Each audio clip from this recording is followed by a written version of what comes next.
I was sitting in class when the substitute teacher stuck her hand out and said, "Spit out your chewing gum." I laughed nervously, but put it in her hand anyway. Suddenly, she collapsed to the floor. Her whole body started shaking like she was having a seizure. Multiple people called 911 at once, all yelling over each other. "Get the nurse! Get help! Somebody do something!" I just sat there frozen, pinching myself to see if I was in a fever dream. The nurse burst in with an EpiPen. "Her throat's closing up!" She jabbed it into Mrs. Pierce's thigh. Kids started backing away from my desk, and Ella grabbed my arm hard. "What did you do?" "Nothing! I just spit out my gum!" Someone behind me whispered, "Murderer." The paramedics arrived and immediately put on double gloves before approaching me. One paramedic kept asking if she'd been stung by something or if anyone saw her take medication. They checked her arms and neck for bug bites. I kept saying she just asked about my gum, but he looked at me like I was wasting his time with irrelevant information. They wheeled her out, and her body was still twitching. Nobody else touched anything this student touched. "We need to isolate the source." One paramedic got in my face. "Have you been feeling sick? Any rashes?" "No, I feel fine, why?" They took my temperature anyway and checked my throat. Everyone watched like I was some kind of alien. The principal rushed in, and his eyes locked on me immediately. "Get all the other students out now." He nodded to the security guard. "Watch the door." "Sir, I don't understand what's happening. She just asked me to spit out. We need to contact your parents immediately." The vice principal leaned in and pointed at me, whispering, "Is this the one who vandalized?" They started photographing me from multiple angles. I tried to cover my face, but they told me to put my hands down. They took fingerprints from my desk with actual crime scene equipment. "Where did you get this gum?" the principal demanded. 7-Eleven? Is this even regulation gum? What does that even mean?" They ignored me and sent someone to check my other classes for more gum. The lunch ladies were brought in. "What did this student eat today?" "They sat alone at lunch," one said, like that was criminal. "Didn't wash hands before eating." "I used hand sanitizer." They pulled up my entire lunch purchase history on a laptop. "Has this student ever brought outside food?" My hands started shaking. "The superintendent's on his way," someone announced. "Pull up the student's disciplinary file." 3 tardies this semester, the secretary read. Failed to turn in health forms. "Those were excused. My mom—" The school resource officer cut me off. "Your parents better have good insurance. This is assault with a deadly weapon." "What weapon?" "It was Trident watermelon gum. We'll need a full toxicology report." He was actually writing this down like I was a criminal. Someone mentioned Miranda rights. I felt like I was going to throw up. Through the office window, I could see parents gathering in the parking lot. Someone was passing around a clipboard, a petition. I sat in that office for 2 hours, while Mrs. Pierce's heart rate stabilized. Nobody would tell me anything. Every time I asked what was happening, they'd exchange looks and say, "Just wait." The principal kept asking what I'd eaten for lunch. It seemed like such a weird question when our substitute just almost died, but I told him. PB&J, apple, cookies. He wrote it all down and made a phone call to someone. 2 hours later, a woman burst through the door. It was Mrs. Pierce's daughter. The principal tried to explain what happened, but she cut him off. "You committed murder of a school employee." "What?" "I didn't—" "My mother has a severe peanut allergy." Her voice shook with rage. "It's in her file in red ink." My stomach dropped through the floor. She could have died. One particle can trigger anaphylaxis. The pieces clicked horribly into place. My peanut butter and jelly lunch. The gum after. I was suspended immediately. "Effective right now," the principal said, not meeting my eyes. Security escorted me out past the mob of parents. I figured that was it, but I was wrong. A week later, the college rejection letters started piling in. Every teacher who promised to write my recommendation letters mysteriously pulled out at the last minute. Then my mom's car tires were slashed. All 4. The final straw came when I got a call from my part-time job. Fired. Just like that. Everything traced back to the Pierce family. They'd ruined my life over peanut butter. Time to show them what real destruction tasted like. I grabbed my notebook and started writing down every way I could hurt them back, my pen pressing so hard it tore through the paper on some words. First idea was to slash their tires like they did to my mom's car. But that was too simple, too quick. Then I wrote about spreading rumors at their church, posting flyers around town with their lawsuit history, maybe even calling their insurance company with an anonymous tip about fraud. My hand cramped from writing, but I kept going, filling page after page with plans that got darker as the night went on. I thought about sugar in their gas tank, dead fish in their mailbox, signing them up for every spam list on the internet. Around 3 in the morning, I had 20 pages of ideas, but none of them felt big enough to match what they'd done to me. The next morning, I couldn't sleep anymore, so I got in my car and drove past their house just to see it. Mrs. Pierce lived in one of those perfect suburban houses with the white fence and the garden gnomes, and her daughter's silver Honda was parked in the driveway with that stupid bumper sticker about her kid being an honor student at the elementary school. I slowed down enough to see their recycling bin was full of wine bottles, and their lawn was starting to go brown in patches. The curtains were still closed even though it was past 9, and I noticed they had one of those security company signs in their yard, probably new since the incident. I drove around the block 3 times memorizing every detail, where the streetlights were, which houses had dogs, whether there were any cameras visible. Then I headed to the library because I needed to be smart about this, couldn't use my own computer or internet for what I was planning. The library had those old computers in the back that nobody ever used, perfect for creating fake Facebook and Twitter accounts without leaving a trail back to me. I made 5 different profiles using random photos from stock image sites, gave them basic backstories about living in town for years, started following local business pages and community groups to make them look real. Each account had a different personality, but they all had one thing in common. They were going to start asking questions about the Pierce family. My first posts were careful, nothing too obvious, just innocent questions in the town Facebook group about whether anyone else had noticed how the Pierce family always seemed to get their way with the school board. Within an hour, 3 people had commented with their own stories about Mrs. Pierce throwing fits at PTA meetings when the bake sale couldn't accommodate her allergies, demanding special treatment at every school event, making other parents feel bad for bringing normal snacks to class parties. One mom said Mrs. Pierce had threatened to sue when her kids' birthday cupcakes were brought to the school, even though her daughter wasn't even in that class. I screenshotted everything and kept digging, using the library's access to public records databases that most people didn't know existed. That's when I found the gold mine. 3 separate lawsuits filed by Mrs. Pierce against local businesses in the past 5 years, all claiming negligent allergen exposure, all settled out of court for undisclosed amounts. There was the ice cream shop that had to pay out when she claimed cross-contamination, the bakery that settled after she said they didn't properly label their items, and even a lawsuit against the movie theater for serving Peanut M and Ms. The pattern was so obvious once you looked for it, they'd find a business, claim exposure, threaten to go public, then settle quietly. My phone buzzed with a Facebook message to one of my fake accounts from someone named Lance Crawford, who said he was a journalist with the local paper and had seen my posts about the Pierce family. He wanted to know if I had any more information about these lawsuits, said he'd been hearing rumors for years but nobody would go on record. I was careful with my response, told him I'd just noticed some patterns in public records, and thought it was interesting how often they seemed to end up in legal disputes. I sent him the case numbers for the lawsuits, but didn't give him anything that could trace back to me, let him do his own digging and draw his own conclusions. 3 days later, I was at the grocery store buying milk, when I heard 2 moms in the next aisle talking about whether peanut allergies were even real, or just parents being dramatic for attention. One of them mentioned seeing something online about the Pierce family's lawsuit history, wondered out loud if maybe some people used allergies as a way to get at money from businesses. I pulled out my phone and posted from another fake account, a simple question asking if anyone else thought it was weird how many businesses in town had been sued for allergen exposure by the same family. The comments started flooding in within minutes, people sharing stories I hadn't even heard yet, connecting dots I hadn't seen. My mom walked into my room that night and saw me hunched over my laptop, asked what I was working on so intensely. The lie came out smooth and easy, told her I was researching community colleges since all my first choices had rejected me, looking at programs that might still accept late applications. She rubbed my shoulder and said she was proud of me for not giving up, that the Pierce family couldn't keep me down forever, and I felt sick about lying, but also weirdly proud of how good I'd gotten at it. My phone lit up with a text from Ella, saying she'd been thinking about what happened and something didn't feel right about the whole thing. She wanted to meet at the coffee shop tomorrow to talk, said she had some things she wanted to tell me about what she'd heard after I was suspended. Part of me thought it might be a trap, maybe the Pierce family sending her to get information about what I was doing, but another part hoped maybe she was starting to see the truth. I texted back that I'd meet her at 2 o'clock, already planning my escape routes in case things went bad. The next day, I got to the coffee shop early and sat where I could see both exits, watched Ella walk in looking nervous and guilty. She sat down across from me and immediately started apologizing for grabbing my arm that day, said she'd been caught up in the panic and didn't think straight. She told me she'd been noticing things since then, how the Pierce family seemed to have a lot of power in town, how Mrs. Pierce's daughter had bragged about getting me fired from my job, how the whole thing felt planned, somehow. I pulled out my phone to show her the fake accounts I'd been using, but then stopped myself because trusting anyone felt dangerous now. She leaned closer and whispered that Lance Crawford from the local paper had been asking questions around school about the Pierce family. My heart started racing, because that meant my posts were actually working. 2 days later, I was scrolling through Facebook when I saw it, Lance's article with the headline asking why one family had filed so many allergen lawsuits against local businesses. The comment section went crazy within minutes, with people sharing stories about Mrs. Pierce screaming at the bakery owner last year and her daughter threatening to sue the ice cream shop. I screenshot everything and saved it to multiple folders just in case. My mom came home that night looking tired and asked if I'd seen the article about the Pierce family online. I shrugged and said maybe I'd seen something, but tried to act like I didn't care even though my hands were shaking under the table. The next morning, Mrs. Pierce's daughter posted this long video on Facebook with tears running down her face, talking about how her family was attacked online for no reason.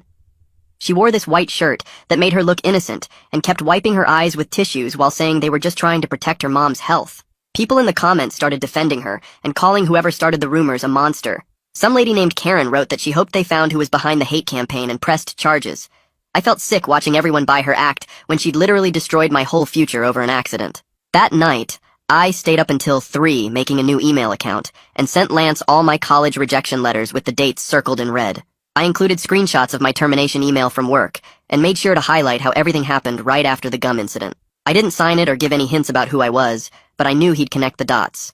3 days later, Lance published another article mentioning the strange timing of a local student losing college opportunities right after the substitute teacher incident. He was careful not to accuse anyone directly, but he included a timeline that made it pretty obvious what had happened.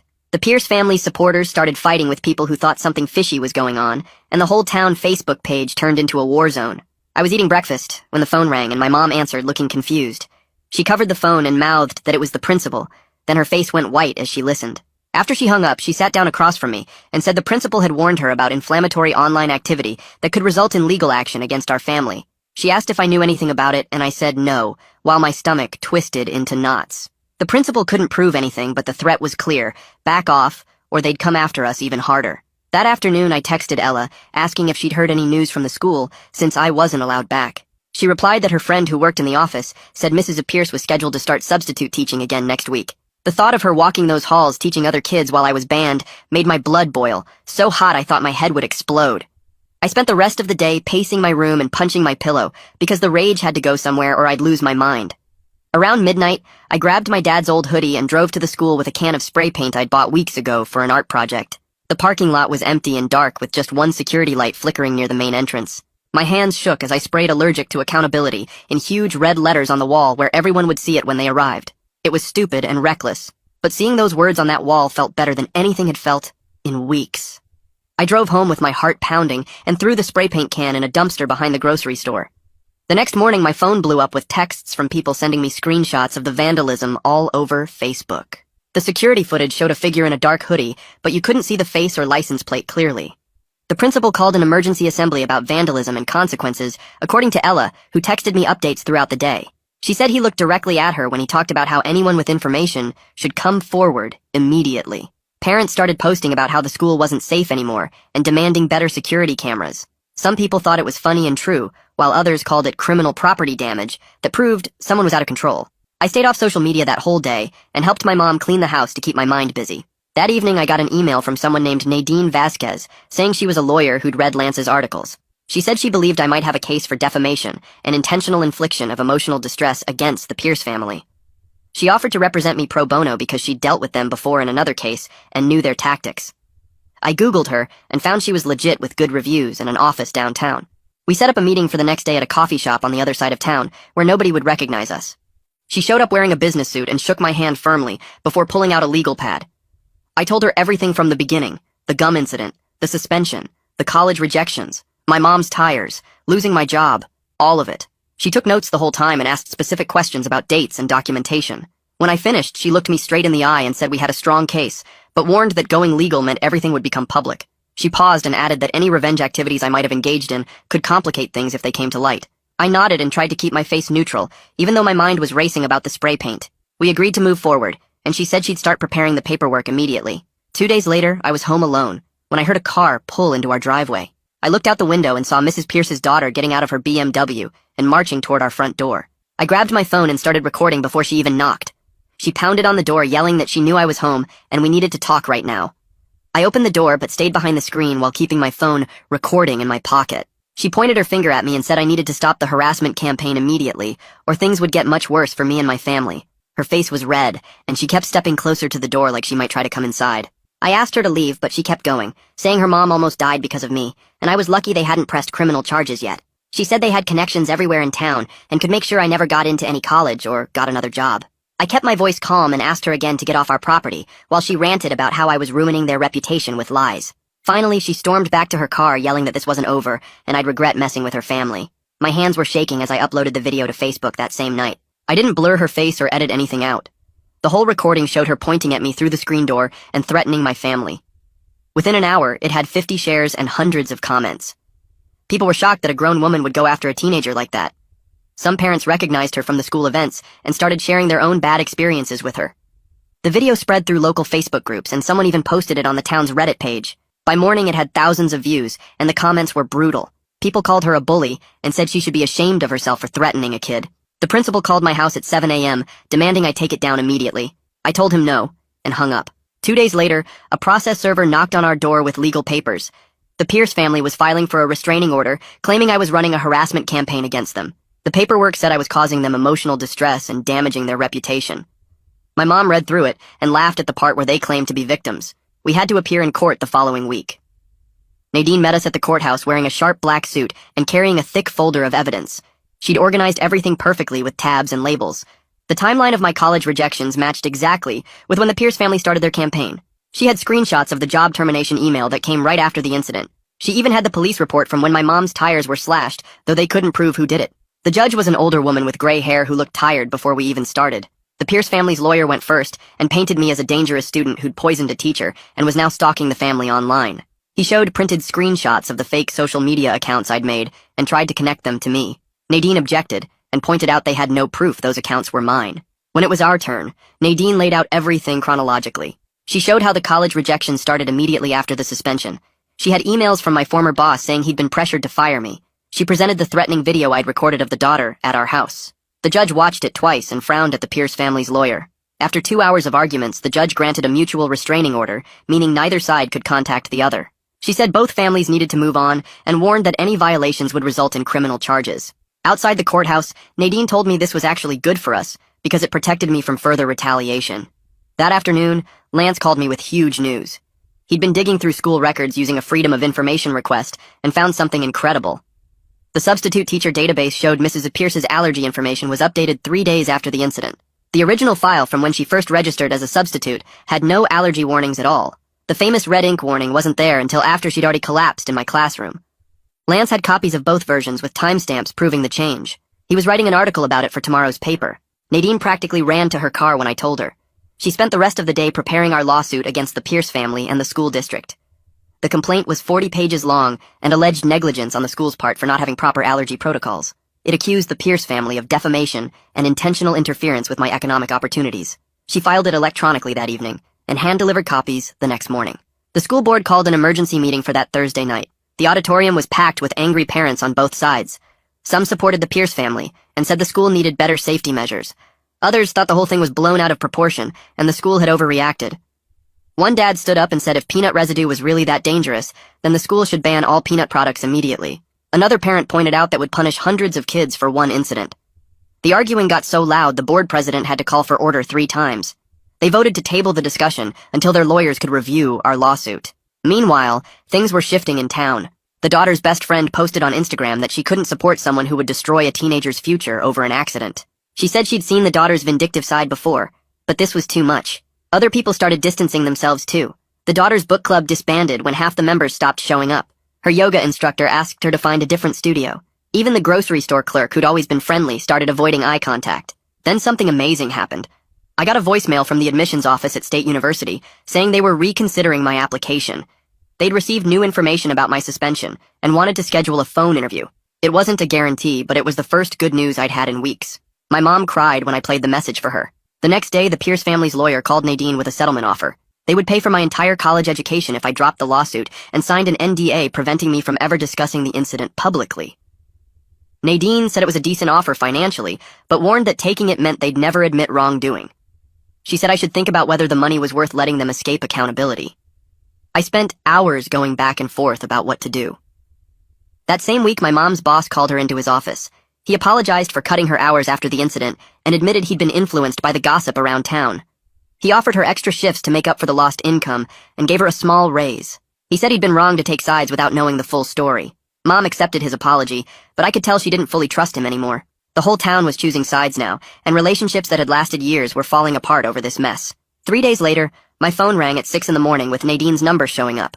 She told me to check the news immediately because something happened at the Pierce house overnight. I pulled up the local news site and there it was. A photo of their front porch with a plastic bag sitting by the door. The article said someone left peanuts with a note that said Karma has allergies too, and the family was treating it as a threat. The cops were already at my house by 7 asking where I was last night. I showed them my work schedule and the security footage from my job that proved I was there until midnight. They still acted like I was guilty and said the Pierce family wanted to press charges for harassment. Nadine showed up while they were still questioning me and told them to leave unless they had actual evidence. The whole thing made me look worse even though I had nothing to do with it. 2 weeks later, Ella got called in for her deposition about the original incident. Nadine let me sit in the room while she testified, and I couldn't believe what I was hearing. Ella admitted she grabbed my arm that day because everyone else was freaking out, and she got caught up in the panic. She said looking back she realized I was just as confused as everyone else, and she felt bad for immediately blaming me. Her testimony was recorded, and Nadine said it would help our case since Ella was one of the first people to accuse me. The school board met again the following week, and finally did something useful. They announced new rules for substitute teachers that required them to submit verified medical documentation about any allergies before they could start working. The principal sent out an email saying this would prevent future incidents, and I wanted to scream that it was too late for me. It was a tiny victory, but at least they admitted their system was broken. Then, I heard through the grapevine that Mrs. M. Pierce was coming back to work, but not at the high school. They assigned her to the elementary school instead, which seemed insane to me. Parents started complaining immediately because little kids eat peanut butter all the time and can't be expected to wash their hands perfectly. The PTA had an emergency meeting where people argued about whether someone that allergic should be around kindergartners at all. My mom came home from the grocery store saying she overheard two moms saying Mrs. Pierce was putting herself in danger on purpose for attention. The anger I'd been carrying around was eating me alive, so I finally agreed to see a therapist. My mom found someone who took our insurance, and I went to my first appointment feeling stupid about the whole thing. The therapist listened to me rant for 20 minutes about how unfair everything was, and then asked me a simple question about what I wanted to happen next. I realized I'd been so focused on revenge fantasies that I wasn't thinking about my actual future. She helped me see that staying angry was keeping me stuck in that classroom where Mrs. Pierce collapsed. We made a plan to work through the trauma, but I still left feeling raw and exhausted. A month later came the worst part, my deposition with the Pierce family's lawyer. Nadine spent hours preparing me, going over every possible question they might ask. The lawyer was this older guy who kept trying to get me to admit I'd vandalized the school or made the online posts about them. I stuck to the truth, that I was angry, but didn't do those things, and he kept pushing and pushing. Nadine objected to half his questions, and we took 5 breaks because I was getting too upset. The whole thing took 6 hours, and by the end I felt like I'd been hit by a truck. Lance called me the next week saying his investigation was ready to publish. He'd found 3 other families who had similar experiences with the Pierces, using the allergy to get money or destroy people who crossed them. One family had their small business shut down after Mrs. Pierce claimed they didn't take her allergy seriously at a catered event. Another family's kid got expelled from private school after accidentally bringing trail mix near her. The pattern was clear, and Lance had all the documentation to prove it. The article came out on a Sunday, and by Monday morning it had been shared over 1,000 times. People were finally seeing what I'd been saying all along.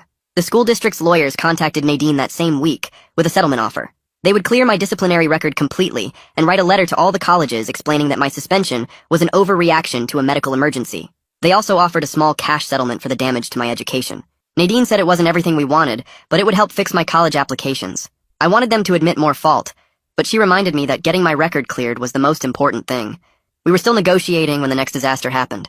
Mrs. Pierce had another allergic reaction at the elementary school when a 5-year-old hugged her after lunch. The kid had eaten a peanut butter sandwich and hadn't washed his hands. This time, people weren't as sympathetic, because everyone was asking why she kept putting herself in these situations. The parents at the elementary school started a petition to have her transferred somewhere else. My old boss from my part-time job called that afternoon. He said he'd read Lance's article and realized he'd been pressured by the Pierce family's threats about lawsuits. He offered me my job back with all the back pay I'd missed. I needed the money for college, so I said yes, but I couldn't shake the feeling that he was just covering his own ass. The trust between us was completely gone, and going back to work. There felt like admitting defeat somehow. 3 weeks later, we were all sitting in a conference room at some law office downtown for the mediation. The room had this huge table, and everyone looked uncomfortable being there. Mrs. Pierce sat across from me with her daughter right next to her, and their lawyer on the other side. Nadine had warned me this would be tough, but I wasn't ready for what happened next. About an hour into going over all the documents and evidence, Mrs. Pierce just started crying. Not quiet tears either, but full-on sobbing while her daughter tried to shush her. I never wanted any of this to happen, she kept saying between sobs. Her daughter grabbed her arm hard and told her to stop talking, but Mrs. Pierce kept going anyway. This whole thing got out of control, and I'm so sorry. Her daughter's face turned red, and she whispered something harsh that made Mrs. Pierce stop talking completely. The mediator called for a break, and that's when I realized who was really running this whole revenge campaign against me. During the break, Nadine pulled me aside to show me something on her laptop. She'd been digging into court records from other states and found 3 different lawsuits filed by Mrs. Pierce's daughter in the past 5 years. Each one was for harassment or defamation against people who'd supposedly wronged her mother. The pattern was so obvious once you saw it all laid out. They'd move to a new town, find someone to target when something went wrong, get money through threats or lawsuits, then move again. One family in Ohio had their bakery almost shut down after Mrs. Pierce claimed they didn't take her allergy seriously. Another case in Michigan involved a teacher who got fired after accidentally bringing almonds to a staff meeting. Nadine had printed everything out, and when we went back into the mediation room, she slid the papers across the table. Their lawyer's face went white when he saw it all. The mediator spent the next 2 hours going through everything, and finally said what we all knew was coming. He recommended the Pierce family pay for my college costs, plus damages for the lost job and other stuff, but they wouldn't have to admit they did anything wrong legally. It made me so mad that they could destroy my life and just write a check to make it go away. Nadine squeezed my hand under the table and reminded me that going to trial would take years and might not end any better. The meeting ended with them saying they needed time to think about it. I spent the next 4 days barely sleeping and going back and forth about what to do. My mom sat with me at the kitchen table going through all the pros and cons over and over. She kept reminding me that my future was more important than making them admit what they did. "You can rebuild your life with that money," she said. "Or you can spend years fighting and maybe get nothing." She was right, but it still felt wrong to let them buy their way out of this. On the 5th day, Nadine called to say they'd agreed to the settlement but wanted a full NDA, so I could never talk about what happened. That was their final offer, and if we didn't take it, they'd fight us in court forever. I told Nadine, absolutely not. If I took their money, I at least wanted people to know the basic facts about what really happened. We went back and forth for another week with lawyers arguing about every little detail. Finally, their lawyer admitted that going to trial would be worse for them because all the evidence about their past lawsuits would become public record. They agreed to the settlement with no NDA on the basic facts, just couldn't share the settlement amount or their personal information.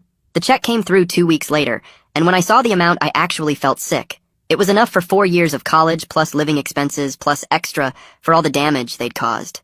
My mom cried when she deposited it because she'd been so worried about how we'd pay for college after everything that happened. The money sat in that account feeling dirty, like I'd sold out somehow, but it was also my only chance at the future they'd tried to steal from me. A week after that, 2 of the colleges that had rejected me sent new letters. The school district had finally sent out their letter explaining that my suspension was an overreaction to a medical emergency and shouldn't be held against me. One was my dream school 3 states away, and the other was local. I picked the one farthest from this town without even thinking twice. I needed to go somewhere nobody knew this story, where I could just be a normal college student instead of the kid who almost killed a teacher with peanut butter. The same day I accepted the college offer, Mrs. Pierce's daughter posted another video online trying to play victim one last time. She talked about how her family was persecuted and forced to pay money they didn't have, but this time the comment section destroyed her. People had seen Lance's articles and knew about their history of lawsuits. Someone posted screenshots of the other families they'd targeted. Another person found records showing they weren't poor at all, but had plenty of money from all their previous settlements. Within 3 hours, she deleted the video, but screenshots were everywhere. 2 days later, she posted that they were moving to another state for a fresh start because of all the harassment they'd faced here. Good riddance. Graduation day came faster than expected, and the principal had called to say I was allowed to walk with my class despite everything. My mom helped me iron my cap and gown the night before, and we didn't talk about how different this day was supposed to be. When they called my name, some people clapped while others stayed silent. A few parents actually booed, but I kept my head up and walked across that stage knowing I'd survived everything they'd tried to do to me. I shook the principal's hand even though part of me wanted to refuse, took my diploma, and walked off that stage finally free from that place. The next week there was an awards ceremony for local journalism, and Lance won first place for his investigation into the Pierce family. In his acceptance speech, he thanked a brave young person who refused to be silenced without saying my name. He held up that award and said sometimes the truth takes time to come out, but it always finds a way. I watched the live stream from my room while packing for college and actually smiled for the first time in months. The next morning, my mom and I took the settlement check to the auto shop to finally fix her car the right way. The mechanic showed us the damage from the slashed tires and said whoever did it used a box cutter based on the cut patterns. My mom didn't say anything about it, but I saw her jaw tighten when she signed the repair order. We used part of the settlement money, and she kept the receipt in a folder she labeled evidence, even though we both knew we'd never need it again. That same week, Ella started texting me and asked if I wanted to grab coffee after school. I met her at the Starbucks near campus, and she told me how watching me fight back against the Pierce family made her realize she'd been letting people walk all over her too. She'd finally reported the girls who'd been stealing her lunch money since freshman year, and they got suspended. We started hanging out more, and she helped me pack for college while telling me about her own plans to study nursing. She said that day in class when Mrs. Pierce collapsed, taught her she wanted to help people in medical emergencies, instead of just standing there frozen. I drove past the Pierce house one afternoon and saw the for sale sign had been up, so long it was starting to fade. The realtor told my mom at the grocery store that nobody wanted to buy it after everything that happened. People in town called them the lawsuit family now, and nobody wanted that bad energy in their house. I spent 3 days writing my college essay about the whole mess and how it taught me that injustice can happen to anyone, but fighting back matters more than winning. The admissions counselor emailed me later, saying it was one of the strongest essays she'd read that year, and it showed real character growth. A letter came from Mrs. Pierce 2 weeks before graduation, and I could tell her lawyer wrote it because it used words like regrettable incident and unintended consequences. She said she was sorry for how things escalated, but never actually admitted they went too far. I kept the letter in my desk drawer as a reminder that some people will never really take responsibility. The school sent out an email about new mandatory allergy training for all staff and students starting next year. Kids started calling it the Pierce Protocol when teachers weren't around, but nobody said it to their faces. They made everyone watch a video about cross-contamination and how to use an EpiPen, and the principal announced zero tolerance for food bullying. My last week in town, I had to drive past their house to get to the bank and saw a moving truck in the driveway. Workers were loading boxes and furniture, while Mrs. Pierce stood on the lawn directing them. I didn't feel happy or sad or angry, just empty where all that rage used to live. 3 months later, I was at freshman orientation, listening to the residence life coordinator talk about roommate agreements. Nobody knew who I was or what happened, and I liked it that way. When people asked where I was from, I just said a small town and changed the subject. My roommate showed up on move-in day and immediately told me he had a severe tree nut allergy. I helped him check every food item I'd brought and threw out anything that might have been processed near nuts. We put up signs on our door and established a whole system for keeping him safe because I knew how serious allergies were, but also knew they shouldn't be used as weapons. He was grateful I took it seriously without him having to explain why it mattered. We became good friends, and he never knew about my history with allergy-related drama. Nadine texted me in October saying the Pierce family was investigated for insurance fraud in their new state.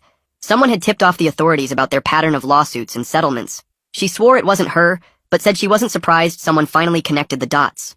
The investigator had called her for information about our case, and she'd provided all the documentation showing their history. I asked if I needed to do anything, and she said no, just focus on the school and let karma handle the rest. My mom visited for Parents' Weekend and mentioned the town was different now. People had learned something from what happened even if they didn't want to talk about it directly.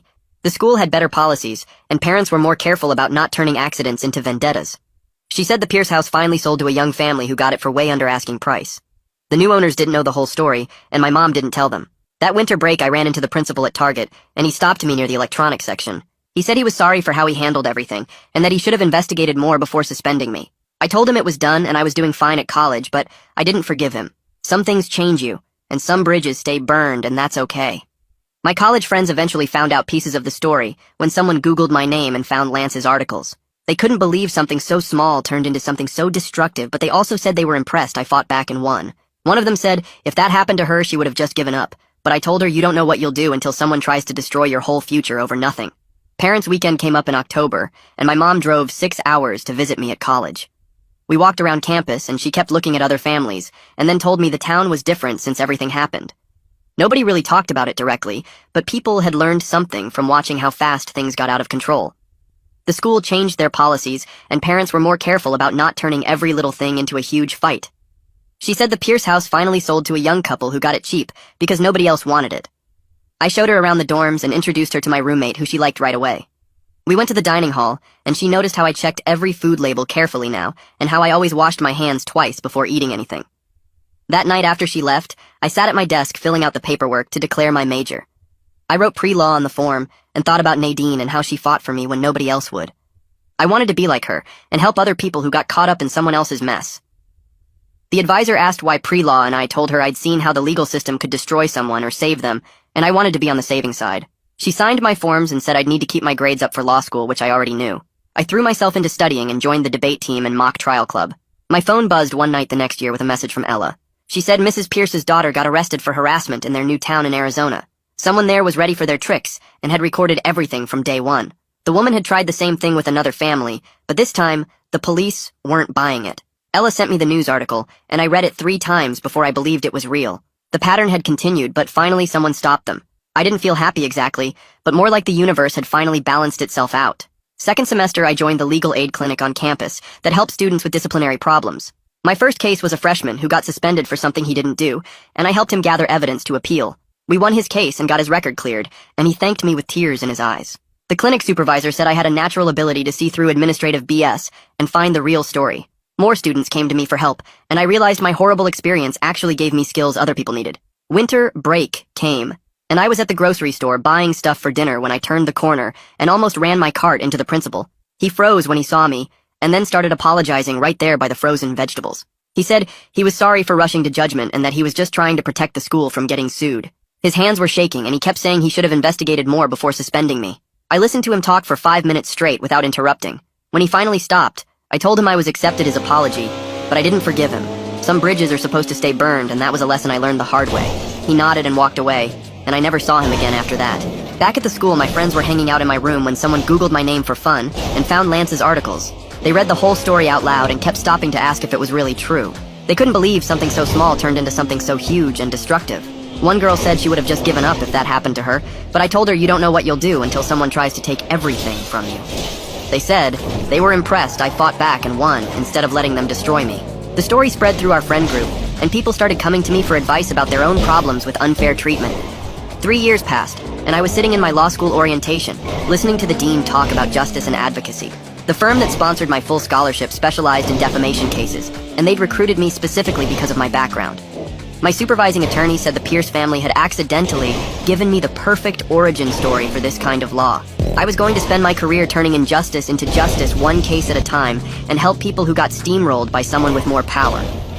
The girl sitting next to me asked why I chose defamation law, and I told her it chose me when I was 17, and someone tried to ruin my life over peanut butter. She laughed, thinking I was joking, but then saw my face and realized I was serious. That's when I knew I'd found my calling, and the Pierce family's attempt to destroy me had actually created exactly who I was supposed to become. Thanks for letting me question things right alongside you. It's been a ride just wondering together. Until next time, take care out there. Like the video, it helps more than you think.